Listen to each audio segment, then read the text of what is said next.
In this video, I will show you how to download the SHAREit application to your smart TV.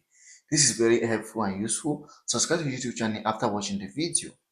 So, if you want to install or download the SHAREit application to your smart TV, what you have to do is come over to this application I love using called Downloader. Downloader is a very useful application for every smart TV and it helps you download anything from across the internet.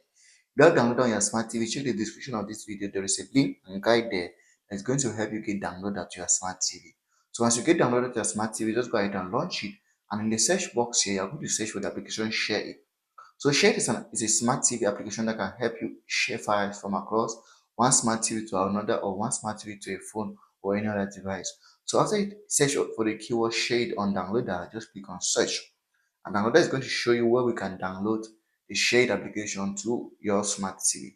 And as you can see here, you can choose this option or you can scroll down, but let's just go with this first option. So as you click on that first option, it's going to lead us to where we can download the application to our smart TV. And that's it. It's so simple and easy. SHAREit is a very, very nice application for your smart TV. Like and subscribe to the YouTube channel for more important videos like this.